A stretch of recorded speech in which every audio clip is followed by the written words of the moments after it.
Podcast Exegese e Exposição. Exegese on demand para você.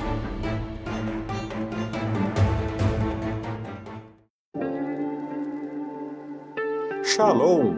Aqui é o Davidson Pinhon. Eu ajudo pastores e líderes cristãos a fazer estudos bíblicos na igreja sem ter problemas com interpretações bíblicas erradas. Então, se você está pensando em compreender a sua Bíblia com segurança, não deixe de assistir a mais conteúdos como este aqui neste canal. Olá, queridos, bom dia, bom dia, bom dia. A graça e a paz do nosso Senhor e Salvador Jesus Cristo, tudo bem com vocês? Estamos iniciando mais uma live neste dia, mais um estudo com o nosso querido amigo Reverendo Davidson sobre o livro de Jó. Eu quero, nesse momento, já nos organizar, porque faltam alguns segundos, apenas alguns segundos virou, já são 7 horas da manhã. Então, agora sim, nós vamos orar agradecendo a Deus por esse dia, e logo em seguida, como nós fazemos de costume, de praxe, já vamos liberar já para que o nosso querido amigo Reverendo Davidson tenha aí o máximo de tempo possível para que possa, então, compartilhar conosco, aquilo que Deus tem lhe dado a entender, dado discernimento para compreender sobre o livro de Jó. Tá bom? Vamos orar? Deus, obrigado por essa manhã. Obrigado, Senhor, por este dia.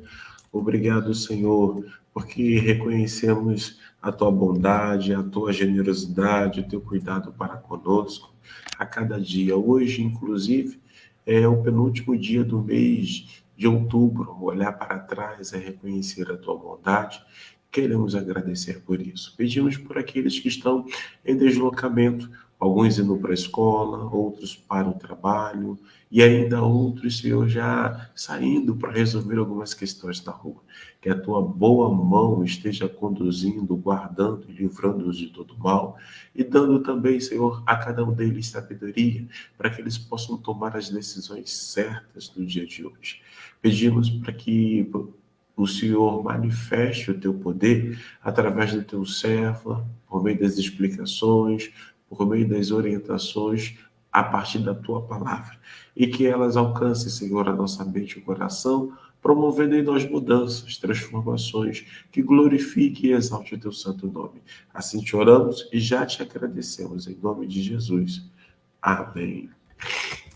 Deixa eu aqui, estou ficando meio que gripado, então fica mais difícil. Mas eu quero chamar aí, convidar o nosso amigo Reverendo Davidson para que esteja aqui conosco. Deixa eu só me organizar aqui alguns instantes para que eu possa, então, muito bem. Reverendo Davidson, bom dia, tudo jóia? Como é que você está? Bom dia, pastor Aderson. Bom dia a todos. É uma grande alegria estar aqui novamente com vocês. Eu não sei se você está atento, pastor Aderson, mas hoje é dia 30 de outubro, amanhã é dia 31 de outubro. Não, amanhã não é o dia das bruxas, amanhã é o dia da Reforma Protestante. Isso aí. 31 de outubro de 2024. É uma data muito importante para nós, não é verdade? É uma data muito importante para nós. Então, amanhã, quem sabe a gente faz uma live especial, por mais que seja movimento de oração, para falar a respeito dessa data magna. Reverendo Davidson, eu vou sair de fininho para que você esteja bem à vontade, para que você possa ser instrumento do Senhor já nessa manhã. Eu quero dar bom dia a alguns irmãos que já estão conectados. O presbítero David Cian já está aqui conosco também. Que Deus abençoe a sua vida. Amém, pastor Aderson. Muito obrigado, por mais essa oportunidade de estarmos falando, de nossas literaturas também. Como sempre, a gente começa falando do livro A Semente e a Palavra, um livro especial para pregadores da Palavra de Deus. Aqui você aprende a pregar mensagens narrativas, porque eu uso os recursos da nova homilética para trazer um upgrade nas mensagens de todo pregador, não é? É um livro de 400 páginas, já está na sua segunda edição ampliada e vai abençoar a sua vida, tá bom? A semente e a palavra, ó, vai trazer impacto para você que já é pregador ou pregadora da palavra de Deus. É aqui, ó, o livro que deu ensejo nessa nova fase das minhas produções literárias, Revelações Originais do Salmo 23, tá legal? Aqui, ó, o Salmo 23 inteiro, comentados à luz da língua hebraica, a língua original, que ele foi escrito, com todos os segredos revelados, palavra por palavra, versículo por versículo, o Salmo 23 inteiro comentado assim. Na mesma pegada é o Salmo 91, Proteção Divina no Curso da Vida. Conheça as revelações originais do Salmo 91, direto da língua hebraica também, tá legal? Todos os segredos também, em diagramações primorosas, além do texto também muito profundo, para você de verdade conhecer as mensagens desses dois salmos tão amados da Bíblia. E aqui, ó, o meu novo lançamento, o meu novo livro, o livro deste ano de 2024, é o mais recente, Além do Sofrimento, a disputa pela integridade no livro de Jó, tá bom? Esse livro aqui já tem 420 páginas, é um livro muito completo também, um material muito importante, que, embora não seja palavra por palavra, versículo por versículo, mas é o comentário das partes mais polêmicas e difíceis do livro de Jó. E esse livro aqui é a base dos nossos estudos. E a aula de hoje vai ser baseada no capítulo 8 do livro, tá? O capítulo 8 desse meu livro aqui eu trato especificamente da mulher de Jó. E daqui a pouco eu vou abrir também uma página desse livro aqui com um comentário sobre a mulher de Jó. Você vai entender o porquê que eu vou abrir essa página, para que você compreenda de uma vez por todas o que motivou a mulher de Jó a falar o que ela falou. Você vai entender, inclusive, a psique da mulher de Jó está revelada de um modo que nem sempre a gente tem esse conhecimento em língua portuguesa, tá? Então vai ser interessante para você.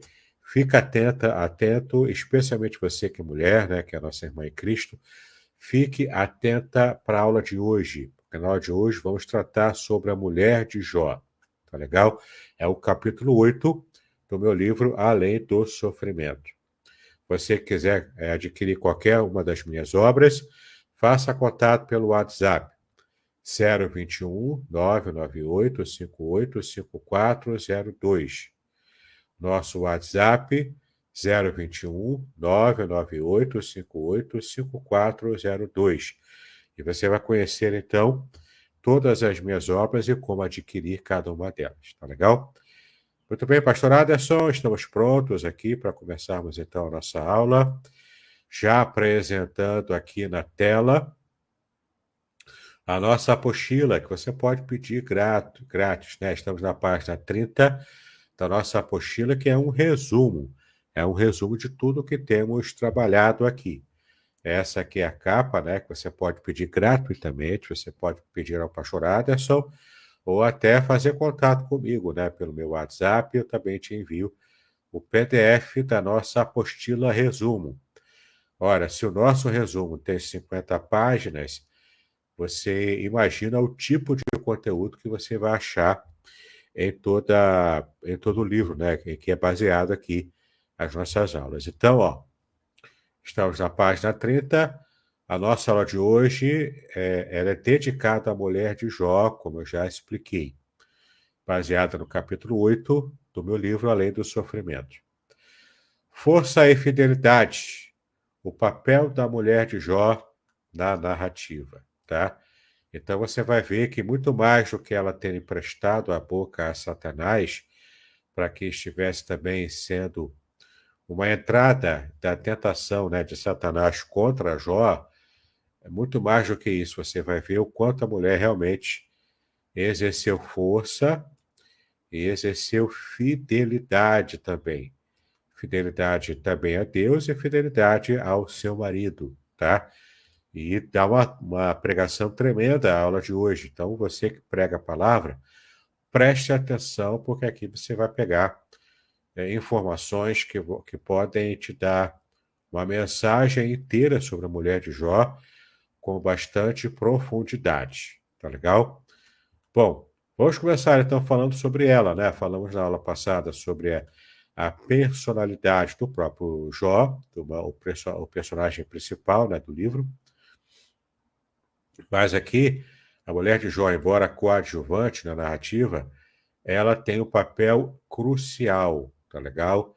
E você vai ver as qualidades também dessa mulher, cujo nome a gente não sabe, porque a Bíblia não revela, tá legal?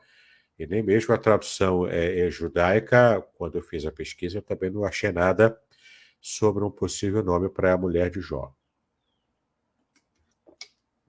Se você ouviu algum comentário, né, já ouviu falar sobre alguma tradição sobre o nome dela, manda para mim. Né? Eu terei prazer em conhecer e então até fazer um vídeo novo, né, sobre essa informação, se for uma informação com uma boa fonte, né, uma informação importante. Tá legal?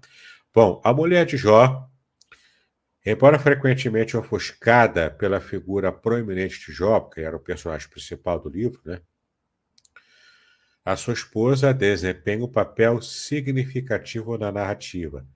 E hoje você vai entender o porquê, tá? E se você já tem o meu livro, né? Você já provavelmente já leu essa parte e já sabe o motivo. Essa mulher de Jó, ela personifica a força, coragem e fidelidade ao seu marido em meio às adversidades, tá? Então, de fato, ela vem personificar isso. Tanto força, a força moral, força de caráter, força emocional também, né, um pouco. Ela personifica a coragem, coragem porque ela enfrentou junto com o seu marido tudo que eles receberam, né, como tentação, né, feita por Satanás para que Jó blasfemasse contra Deus. Toda a provação que Satanás levou para Jó, a mulher também sofreu junto. Então ela precisou de coragem, assim como Jó também precisava. E também fidelidade. A mulher de Jó também foi fiel ao seu marido, em meio às adversidades que eles juntos estavam enfrentando. Eu não sei se você já tinha parado para pensar sobre isso, mas o casamento de Jó com a sua mulher era, sim, um casamento à prova de balas, tá? Era um casamento completamente firme, fortificado no seu relacionamento. Porque depois disso tudo, né, que eles enfrentaram, ela continuar com ele e ele também continuar com ela, e não trocar a sua esposa por duas de 20, né? Isso é uma questão de amor mesmo e de fidelidade um para com o outro. E, na medida do possível, dando suporte um ao outro para enfrentarem juntos essa adversidade terrível, né? A adversidade tremenda que os dois estavam enfrentando ali juntos. Bom, vamos entender aqui alguns conceitos, já que o nosso título, né, da aula de hoje, também do capítulo 8 do livro, eu falo sobre força e fidelidade, né? São as duas palavras importantes. O primeiro conceito é o conceito hebraico de força. A palavra hebraica para força é Ha'il. Ha'il, tá bom? Está aqui destacado em vermelho. Ha'il. Ela expressa a ideia de força, vigor, determinação e bravura. Geralmente essa palavra Ha'il, ela aparece em contextos que envolvam soldados numa guerra. Então, Ha'il, dependendo do contexto, também pode ser traduzida como força de um guerreiro ou simplesmente um guerreiro, né? A qualidade de um guerreiro. E olha que interessante, provavelmente você não sabia disso, vai aprender a partir de agora.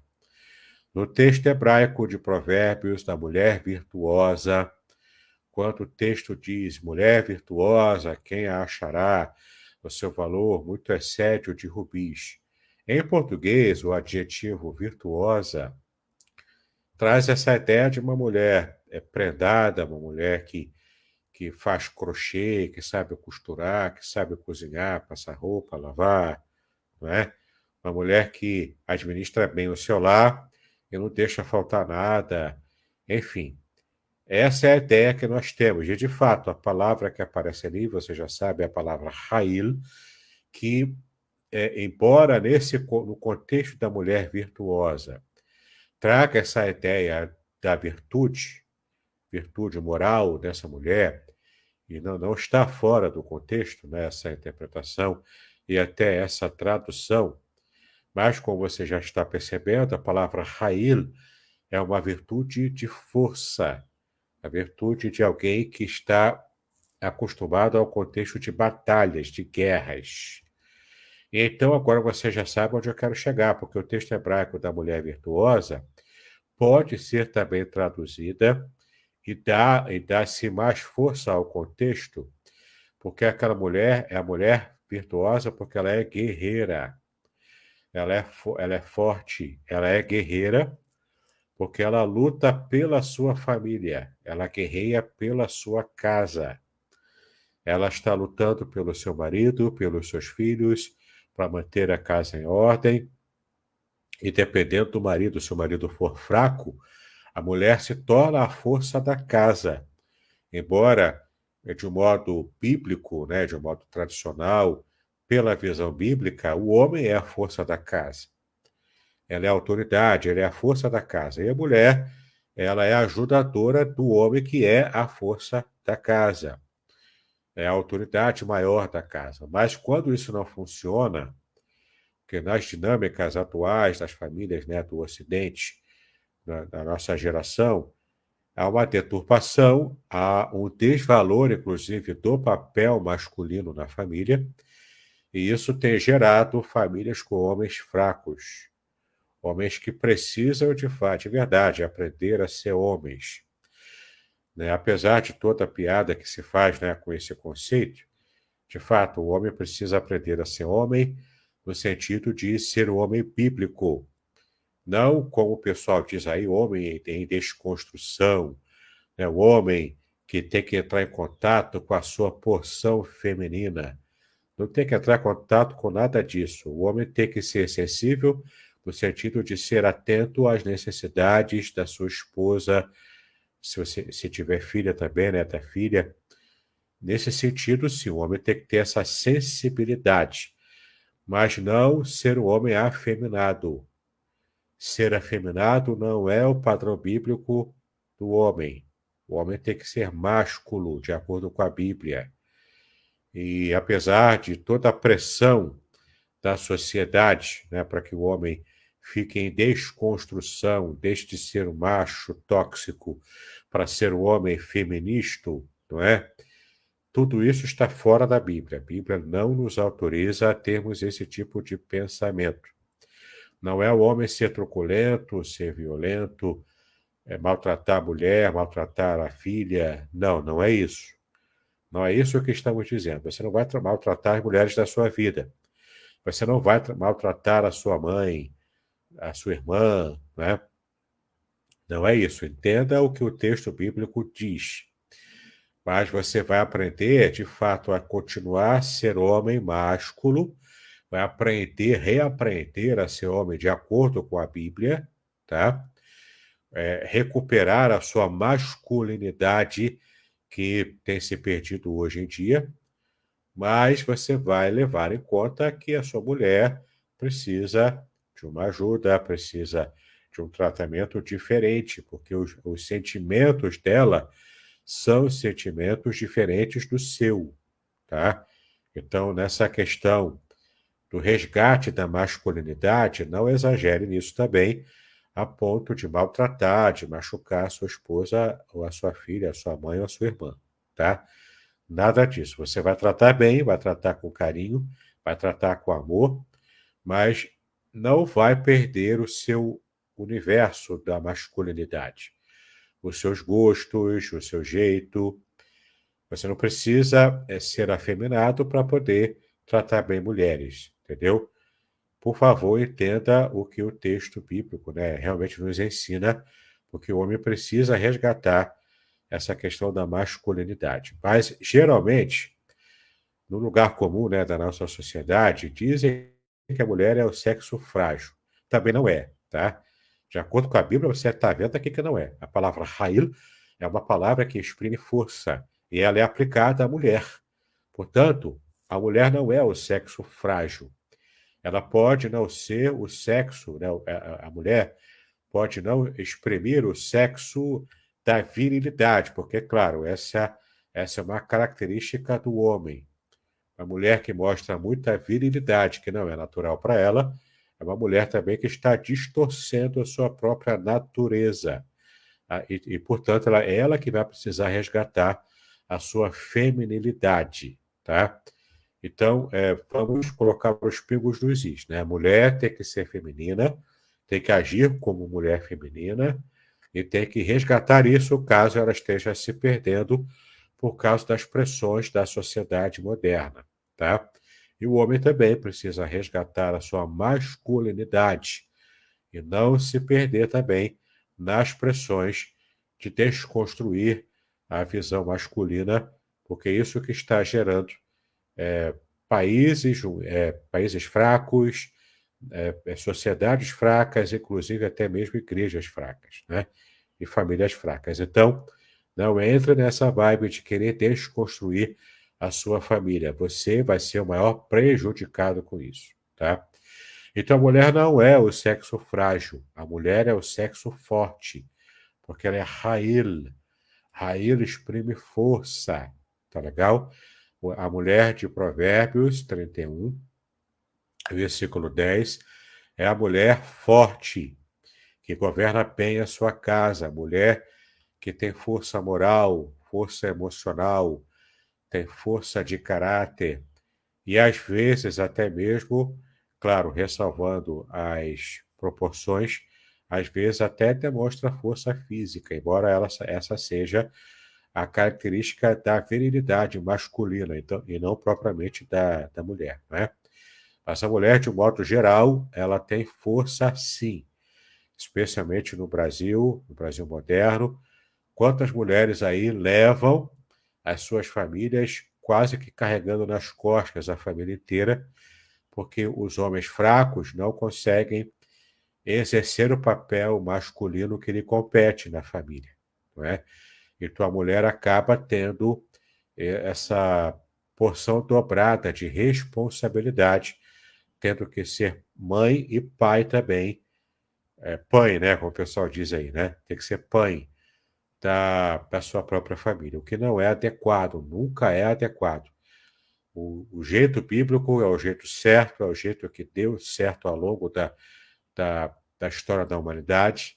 É o homem exercer o seu papel masculino na família e a mulher exercer claramente o seu papel feminino, cada um cumprindo a sua função.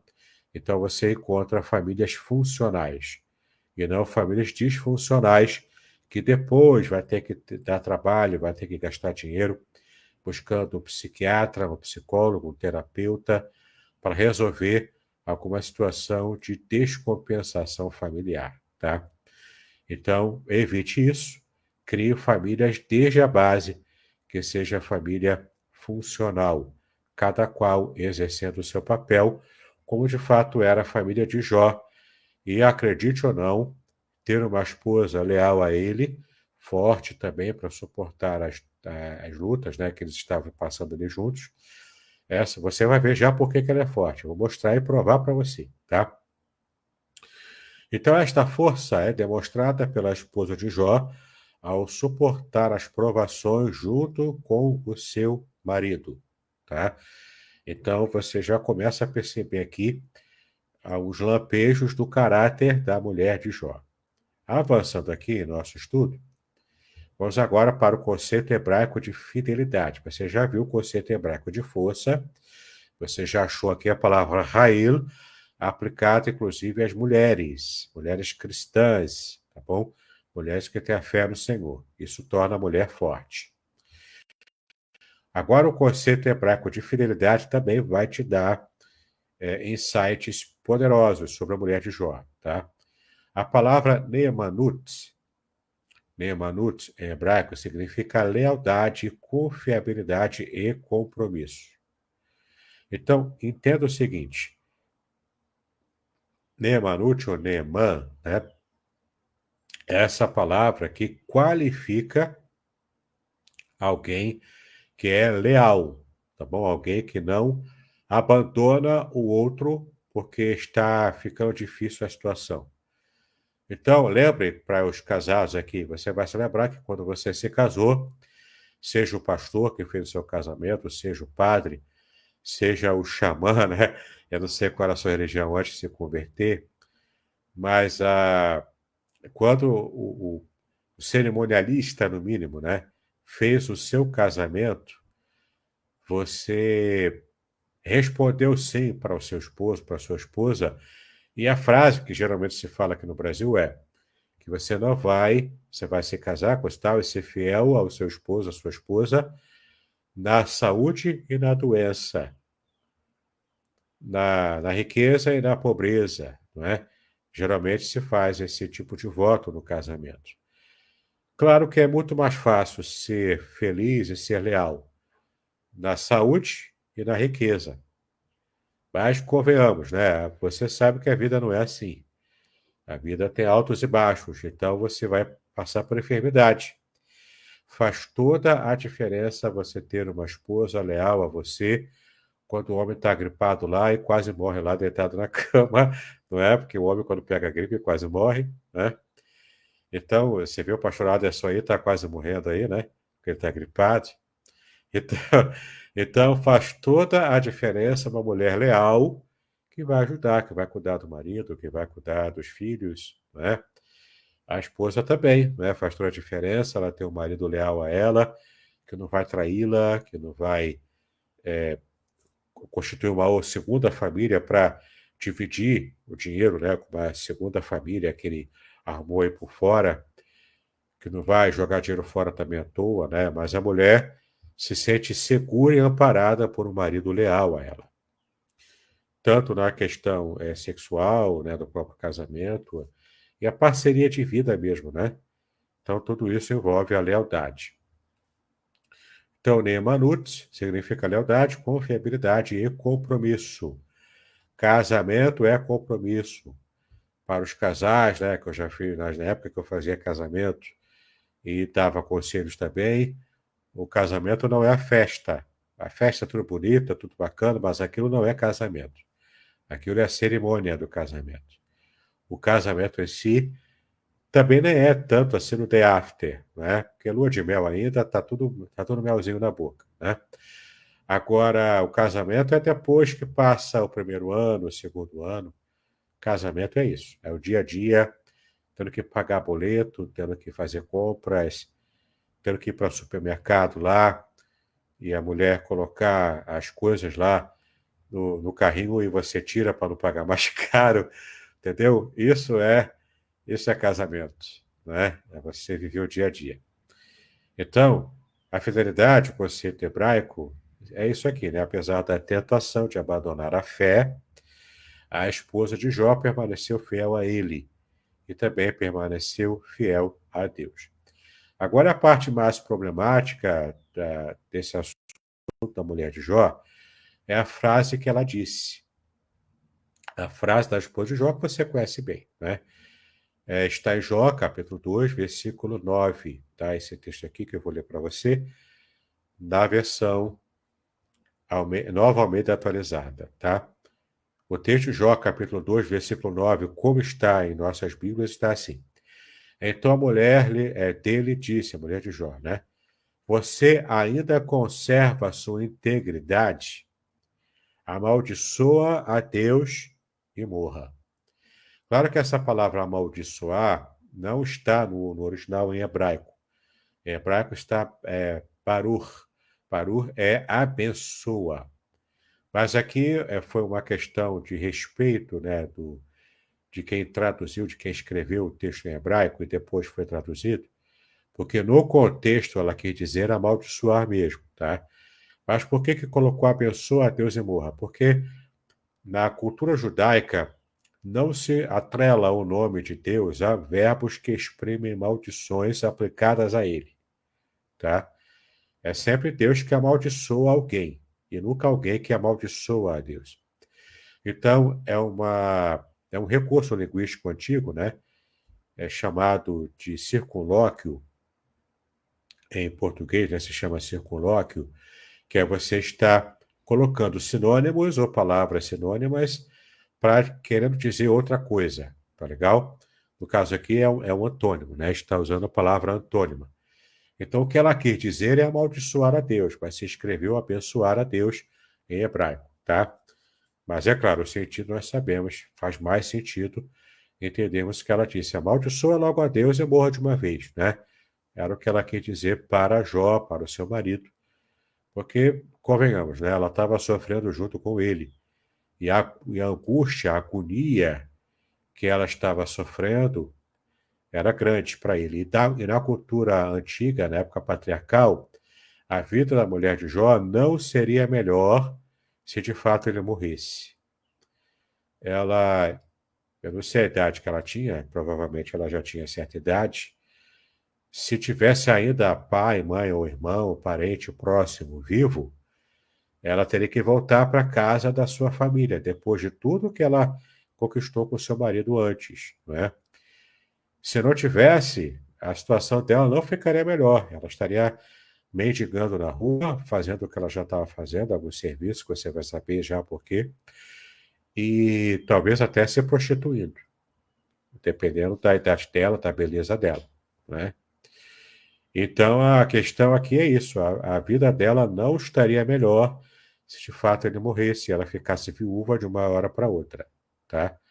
Não ficaria melhor. Pelo menos ela está enfrentando a situação de pobreza, de desamparo, com o marido doente. Tecnicamente é como se ele tivesse morto, né? Mas ele ainda estava vivo. Então ela podia, pelo menos socialmente, dizer que ela ainda era uma mulher que tinha marido, né? Uma mulher casada, o que fazia muito diferença para a situação da mulher nos tempos antigos, tá? Então entenda isso. Se ela de fato morresse, amaldiçoasse e morresse, como ela disse, não ficaria melhor para ela, não, tá? Porque na cultura da época era bem diferente da nossa cultura hoje, que tem assim um esforço maior, né, para amparar mulheres viúvas, tá? Em tese, pelo menos, né?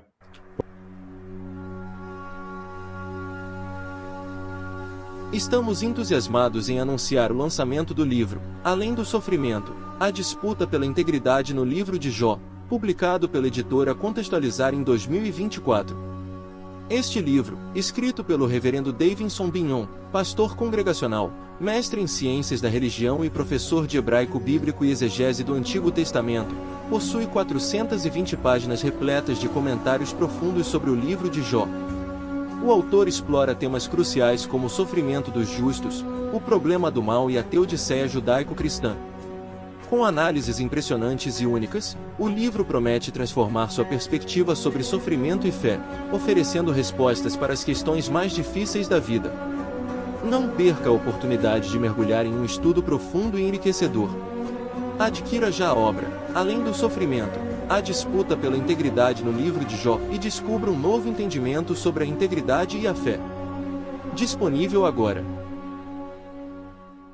Então você já viu aqui o capítulo 2, versículo 9 de Jó, e você já sabe que nesse capítulo, né, nesse versículo, você vê esse diálogo entre Jó e sua esposa, com a sua esposa questionando também a sua integridade. Então, nesse momento, apenas com esse único versículo das nossas Bíblias, porque é de fato assim como está no hebraico o versículo é muito pequeno, tá? É como está na nossa Bíblia mesmo.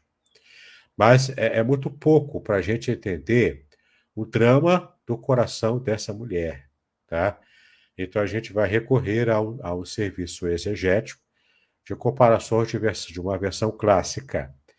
E a versão mais clássica para o Antigo Testamento é a versão conhecida como a Septuaginta. A Septuaginta é uma tradução, mas é mais do que uma tradução, porque ela é uma tradução interpretativa no caso do texto hebraico, para o grego, porque essa versão da Septuaginta foi feita na época das conquistas de Alexandre o Grande. Né? Então, naquele período do Império Grego, os judeus existentes na época, com medo de perder a cultura judaica, se reuniram lá 72 sábios judeus, traduziram do hebraico para o grego, o Antigo Testamento inteiro, tá? E essa versão ficou conhecida historicamente como a antiga versão grega ou a Septuaginta, né? Por causa dos 72 escritores aí. Então, eles fizeram uma tradução, mas é uma tradução interpretativa. E nesse versículo aqui, esses autores judeus ampliaram o versículo 9 para dar mais contexto sobre o sofrimento e a perspectiva da mulher de Jó com respeito ao sofrimento que os dois estavam enfrentando juntos, tá? Então, há essa ambiguidade, primeiramente, né, no versículo, quando diz que ela está encorajando a amaldiçoar a Deus ou a continuar bem dizendo, tá? Essa ambiguidade existe, já expliquei o porquê, porque no hebraico aparece abençoa a Deus e morra, mas o que ela quis dizer no contexto mesmo é amaldiçoar, tá? Eu já expliquei o porquê, porque há essa prática judaica de fazer essa ediçãozinha para evitar atribuir a Deus verbos que expressam maldições dirigidas a ele, tá? Essa é uma questão de respeito ao nome de Deus que o judeu sempre aplicou e nós faríamos bem se imitássemos também esse respeito no nome do Senhor, né? No mínimo, não colocar o nome de Deus em piadas, em gracejos, em expressões de duplo sentido, não é? Tudo isso também expressa respeito ao nome de Deus, tá? Bom, adiantando aqui, eu vou mostrar para vocês a perspectiva da Septuaginta, que também, né, como está aqui o LXX, é o modo mais resumido, né, de se referir à Septuaginta, que é o número 70 em Romanos, né? O texto da Septuaginta apresenta uma versão mais extensa e detalhada da fala da esposa de Jó.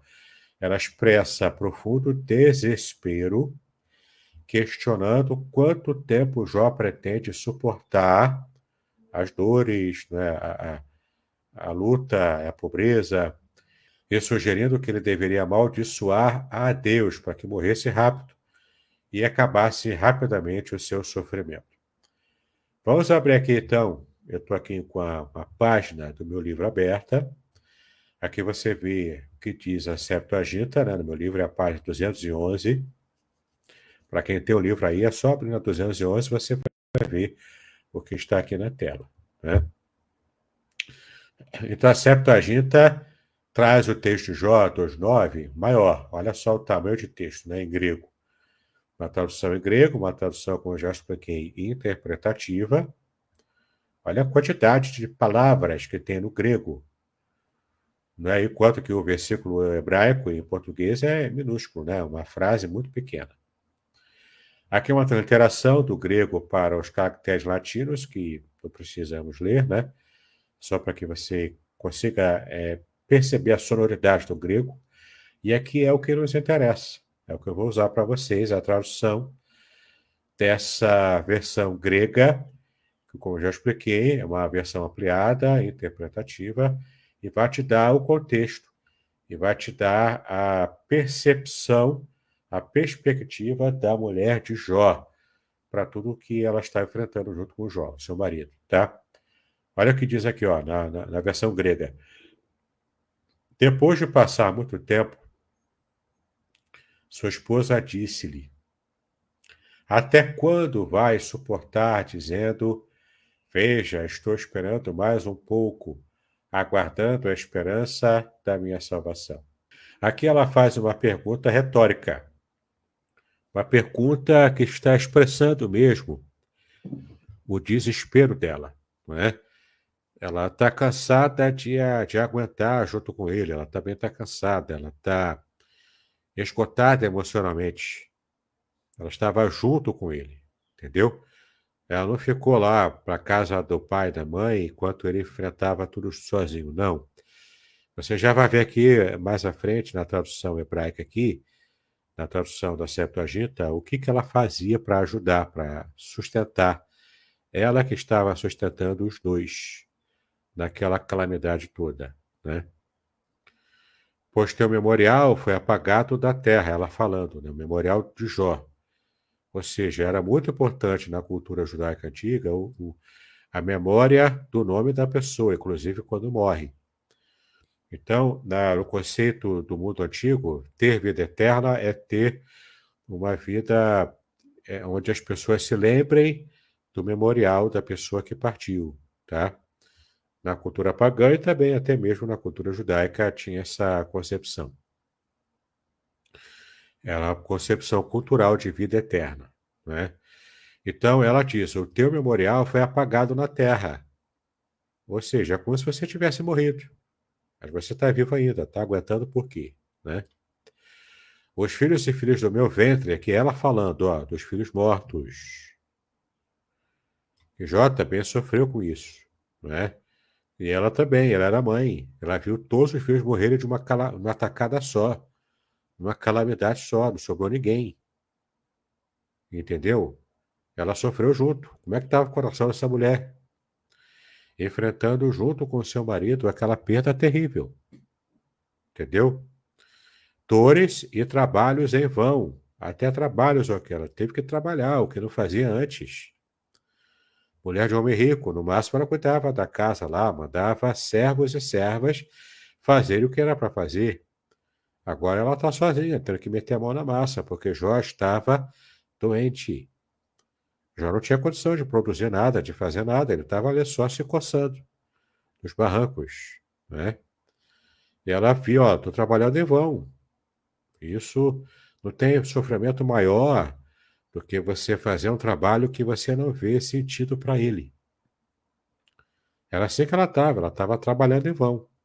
Além do sofrimento, da perda, do luto, ela também trabalhava sem sentido. Entendeu? Eu mesmo, olha só ela falando, eu mesmo sento-me entre vermes. Assim como Jó estava sentado entre vermes. Aqui, claro, uma expressão idiomática, né? É para mostrar o quanto ela estava envergonhada, estava na derrota total, né? No fundo do poço. Então, eu mesmo sento-me entre vermes e podridão, passando as noites ao ar livre, porque eles perderam casa, não tinham nada, dormiam ao relento. O que era uma vergonha também na cultura antiga, né? Dormir ao relento. Vagando de lugar em lugar e de casa em casa. Vagando de lugar em lugar e casa em casa, ó. Estava na rua, era moradora de rua, assim como Jó. Pegando, né? Uma ajuda aqui, uma ajuda ali. Aguardando o pôr do sol, para que eu possa descansar dos meus trabalhos e das dores que agora me afligem. Algum trabalho doméstico, talvez, para levar alguma comida para eles dois. Porque entenda, eles estão vivendo de caridade. Eram ricos, eram pessoas que tinham status social, perderam tudo. Perderam família, perderam casa, perderam bens materiais, perderam tudo. Então ela estava tendo que trabalhar, já que o marido estava doente, estava sem condições de produzir nada, ainda mais com aquela doença que era possivelmente um câncer de pele, que tinha esse tabus na época para lepra, né? Podia considerar uma lepra muito pesada ali. Jó era um pária social, ele estava jogado ali nos cacos de telha, entre o monturo, entre o lixão da sua época, porque não podia estar em sociedade. Ele estava com uma doença de pele, que era possivelmente um câncer de pele e talvez culturalmente associada à lepra. E na cultura antiga, o leproso não podia nem entrar na cidade, ele ficava fora da cidade. E se entrasse por algum motivo, tinha que gritar, leproso, leproso, e todo mundo saía correndo. Era essa a cultura antiga. Jó era um pária da sociedade, ele não tinha como trabalhar, não tinha como produzir nada. Um homem que tudo que ele tocava a mão para fazer, fazia bem feito. Aqui ele estava completamente em frangalhos. E ela dizendo aqui na perspectiva dela também. ela tendo que trabalhar para levar o que sustenta. Não podia ficar em casa, porque não tinha mais casa. Não podia ficar sentada com ele lá no lixão sem fazer nada. Não era parte da índole dela. Ela tinha que trabalhar. Ela estava trabalhando, estava fazendo o que podia. Contava com a ajuda alheia, a caridade alheia e também fazia parte dela no que foi possível. E das dores que agora me afligem também, dores emocionais, dores físicas até, porque ela teve que meter a mão na massa, carregar às vezes peso, não sei, quem sabe, né? Mas diz alguma palavra contra o Senhor, que é a maldição, né? E morra. Você vê que essa parte aqui, que está em nossa Bíblia, é só a parte final da tradução interpretativa da Septuaginta. Entende? Então, é uma situação assim bastante difícil. Eu tenho certeza que você nunca tinha visto esse texto na perspectiva da mulher de Jó, como a Septuaginta nos permite olhar. Então, isso aqui nos meus estudos, na minha exegese, eu descobri e eu trouxe para você, não é? Agora você sabe qual era o caráter e a força dessa mulher. Ela não era mulher fraca, não era mulher que, se fosse hoje, ficava o tempo todo no celular. Era mulher forte. Suportou lá, juntinho com seu marido, firme e forte, sendo leal a ele diante de toda a tragédia que se abateu sobre a família deles, e ela sofrendo junto. Não largou o marido. Claro, não era costume mulher largar marido, era o costume marido largar a mulher. Se ele permaneceu casado com ela suportou junto com ele. Em interpretações rabínicas, a tradição rabínica não aborda extensivamente a figura da esposa de Jó, mas algumas interpretações a veio como exemplo de fraqueza humana dentro da visão rabínica, mas a gente já está vendo aqui que, na verdade, ainda que tenha um substrato rabínico, né, que havia como fraca, a gente já sabe que a mulher de Jó era forte do seu jeito e essa fortaleza dela deu ensejo a Jó suportar, ajudou Jó a suportar, né? Então, essa frase dela, foi mal colocada também, né? Mas ali era o desespero dela, tá? Muitas irmãs aqui no lugar dela fariam a mesma coisa ou até pior, né? Mas, enfim, para fechar a aula de hoje, a resposta de Jó, sua esposa, a essa frase pequena que ela disse, a gente já ampliou aqui na tradução interpretativa da Septuaginta, e você já sabe a perspectiva dela. E qual foi a resposta que Jó deu para sua esposa diante dessa frase, amaldiçoa a Deus e morra, né? A resposta de Jó à sua esposa revela a sua aceitação da vontade de Deus e a sua recusa em pecar com suas palavras, mesmo diante do sofrimento. É o que ele disse, né? A gente recebeu o bem e ficou bem com isso. Quando recebe o mal, vai abandonar a Deus? Não vou amaldiçoar, né? Ele rechaçou, porque ele até disse, olha, como qualquer louca falas tu. Está falando como uma doida qualquer, como uma louca, né? Se fosse hoje em dia, está falando como uma cracuda, uma drogada. Você não sabe o que está dizendo, né? Está bêbada por acaso? Você, como diz aí o humorista brasileiro, tá biruliro, né? Você está louca? Não é assim que se fala, né? A gente vai suportar até o final o que Deus quiser que a gente suporte. Tá bom?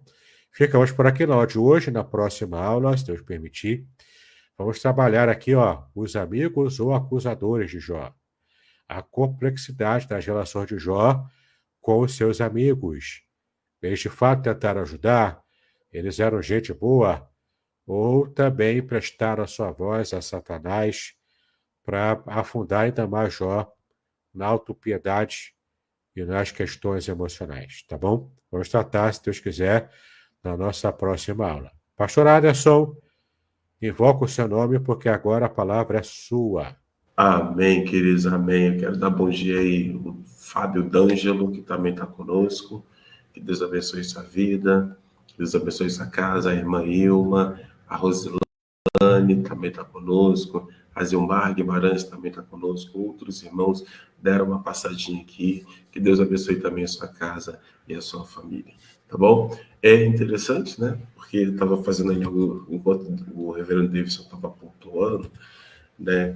Uma questão de suma importância para nós, diz respeito à mulher de Jó, porque muitas das vezes, como ele falou, por pegar apenas o final de um texto, e no caso a tradução da Septuaginta, não expressa com clareza o viés, a pressão, as condições físicas e emocionais por parte da esposa de Jó e o olhar dela diante de todo um cenário que está acontecendo, né?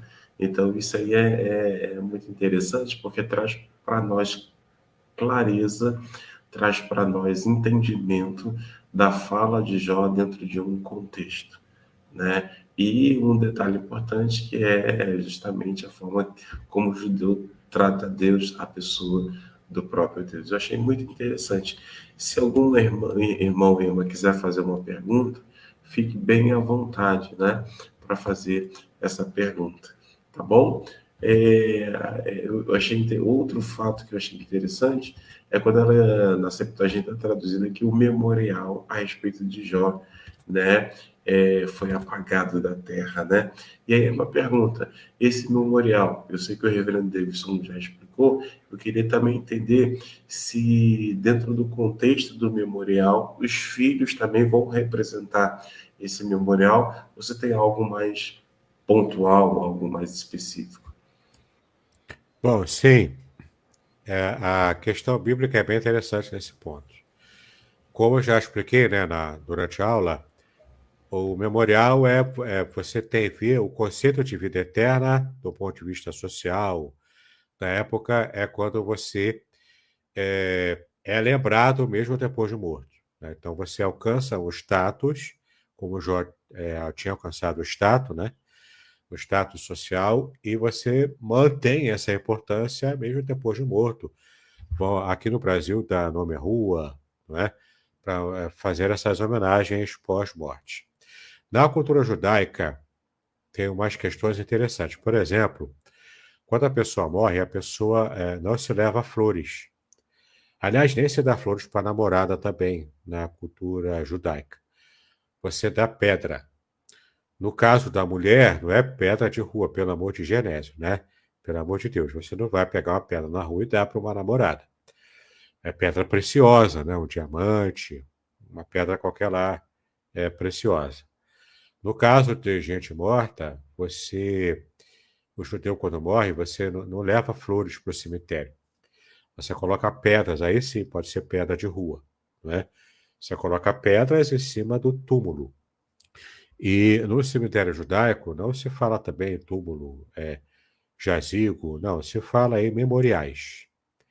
Até hoje, lá em Israel, você encontra os memoriais desse memorial de Davi, que é enorme, né? Quase um mausoléu ali grande, do rei Davi. Você encontra, inclusive, os túmulos, né? Os memoriais até de Absalão, veja só, né? O povo, pelo menos é um memorial atribuído a Absalão, né? Na cultura e na tradição judaica. E até hoje o pessoal vai para lá, não para colocar pedra, mas para jogar pedra em cima do memorial de Absalão. É uma forma também judaica de demonstrar culturalmente que a memória de Absalão, embora esteja sendo lembrado, mas ele está sendo amaldiçoado eternamente. A sua memória está sendo amaldiçoada perpetuamente, porque se joga pedras em cima do tal túmulo ou do memorial maldito de Absalão, né? O caso, por exemplo, né, de pessoas assim. Então, se lembra da pessoa colocando lá em cima do túmulo as pedras, né? Você, quem assistiu aqui o filme A Lista de Schindler, se conseguiu, né, aguentar bem o filme até o final, no final tem uma cena das pessoas, de judeus reais, sobreviventes do Holocausto, indo lá no túmulo de Schindler e colocando pedras em cima do túmulo dele para abençoar o memorial de Oskar Schindler, né? Que foi usado por Deus, acredito eu, para salvar a vida de muitos judeus naquela época terrível do Holocausto nazista, tá? Bom, ainda hoje a gente precisa buscar isso também, porque nós temos uma perspectiva de vida eterna que Cristo nos trouxe, que é uma vida eterna real, concreta, mas vivida no céu, tá? Então, é uma vida de verdade, não apenas uma questão cultural aqui na Terra, mas é uma vida real, abundante e eterna. Agora, isso não quer dizer que a gente não vá lutar para buscar ter uma boa reputação. E mesmo quando partirmos dessa terra aqui, deixar um legado bom, um legado bacana para a família, até quem sabe para a sociedade. E o fato de você, depois de morrer, alguém dar o nome de alguma rua, colocar o seu nome em alguma rua, é apenas uma testificação de que você foi alguém que deixou um legado muito importante, positivo para a sua família e, além disso, para amigos e também para associar. Então, isso é bacana, isso é legal, embora a nossa perspectiva de vida eterna em Cristo, ela é uma perspectiva que vai além, bem além da própria perspectiva do mundo antigo, tá? E a revelação bíblica, ela é gradual, ela é progressiva, e hoje entendemos melhor do que Jó mesmo, né, entendia na sua época, na sua geração. Joia, joia, joia, joia. Então, já isso é muito importante, a questão do memorial, isso é muito importante, a questão do legado, e eu peço licença ao reverendo Davidson, né, porque ontem, fazendo aí uma pastoral, falando sobre a questão da vida e tudo mais, e aí uma das coisas que o estudo, a leitura me levou a questionar muito bem, sabemos que nós vamos para o céu, sabemos que em breve Jesus virá buscar a sua noiva, você e eu fazemos parte, né? Nós somos a noiva de Cristo, fazemos parte da igreja que é a noiva de Cristo, o corpo não físico, mas a igreja triunfante. E aí, a pergunta que eu me fiz foi, legal, chegar lá, a gente nas nossas conversas, a gente fala assim, não, chegar lá, vou dar um abraço em Paulo, vou conhecer Jesus, vou conversar com Jesus e tal, tal, tal, tal, tal, tal, tal, tal, tal. Isso é o que passa pela nossa cabeça, né? Com base nisso que passa na nossa cabeça, a pergunta que eu me fiz foi, puxa, além de falar com essas pessoas, será que nós estamos nos preparando também para receber, falar, dar um abraço nos nossos filhos, no cônjuge? E aí essa foi uma reflexão que eu fiz, porque cada dia que passa, nós vemos que a pressão contrária, as provações, elas são inúmeras. O inimigo ele tem articulado de diversas formas, com o intuito até de desfazer a família e também atrapalhar a questão do legado. E aqui fica uma reflexão para nós, né? O reverendo Davidson depois pode até comentar, e eu sei que ele vai comentar. Precisamos também deixar um legado, e ele comentou na frase dele, família, filhos, precisamos deixar um legado hoje, já que muitos vêm com a ideia de que chegando lá no céu, e eu respeito a sua ideia, eu vou dar um abraço em João e tal, tal, tal, tal. Vamos parar e pensar assim, eu quero dar um abraço no meu filho, eu quero dar um abraço na minha esposa, eu quero dar um abraço na minha filha, no meu sobrinho, e assim por diante. A questão de deixar um legado, porque assim, a ideia é que eu vá primeiro, embora o mundo esteja muito confuso, mas a ideia é que eu vá primeiro. E se eu for primeiro, eu quero estar lá para receber minha filha, mas e se minha filha for primeiro? Eu desejo que quando eu chegar, ela esteja lá e me receba também com um abraço. Fala aí, querido reverendo Davidson. Essa reflexão faz sentido, né? Se o seu familiar é crente, é salvo em Cristo, você também vai encontrá-lo lá. E as boas línguas até dizem, né? Tem pessoas que tiveram experiência de quase morte, né? E até pessoas cristãs viram que parentes mortos chegaram ali para estar junto com a pessoa, mas a pessoa voltou e quando voltou relatou isso. É possível que quando a gente parta, Deus até envie parentes falecidos para talvez para a gente não estranhar tanto quando chegar no céu, né, ou algo assim, né, pessoas naturalmente salvas vão estar nos recebendo, provavelmente. É uma especulação nossa, né, com base nos relatos de experiência de quase morte, né, que se chama de EQM, né, experiência de quase morte. E se for verdade, vai ser bacana, né? Eu rever meu avô, que eu tenho saudade, se de fato ele se converteu, né? Porque ele era testemunho de Jeová uma boa parte da sua vida, mas minha mãe disse que no final ele aceitou a Cristo como Salvador. Então, confirmando isso, eu vou ver meu avô lá no céu, né? E se eu for mesmo recebido por ele, reconhecê-lo, né, de alguma forma, isso é bom, isso traz também alento, traz conforto, né, e ajuda a gente a perceber o quanto Deus nos ama, até mesmo nisso, até mesmo na entrada na eternidade, né? Bacana. E aí, irmãos, vale também uma das palavras que foram mencionadas pelo reverendo Davis. Eu sei que as lutas, as provas são inúmeras e cada dia que passa a pressão só aumenta. A gente já sabe que a pressão vai aumentar sobre nós por conta da fé que nós professamos em Cristo Jesus. E aí eu quero voltar aqui e fechar minha fala, e depois o reverendo Davidson vai fazer as considerações finais, caso você não tenha resposta, pergunta, é que Jó, ele não deixou que a sua lealdade, a sua fidelidade a Deus fosse prejudicada, fosse dificultada por conta das lutas, por conta da adversidade que chegou avassaladora sobre sua vida, sobre sua casa. Amados irmãos, está difícil, mas vamos permanecer, vamos seguir em frente, vamos pedir a Deus que continue fortalecendo a nossa fé, os nossos passos, a nossa caminhada, né? Vamos pegar esse exemplo aí de Jó, de que persistiu, de que insistiu, porque a nossa coroa está garantida. Eu acho que nos dias de hoje não precisamos de mensagens de autoajuda, mas precisamos de mensagem que nos leve a nos apegar mais a Deus, a nos fortalecer cada vez mais com Deus, que é o que é a proposta junto com o reverendo Davidson. Não é fazer flu-flu, mas é apresentar as verdades do Evangelho e que essas verdades do Evangelho gerem em nós cada vez mais força para nos apegarmos mais ainda a Deus, apesar das lutas, apesar das intempéries da vida.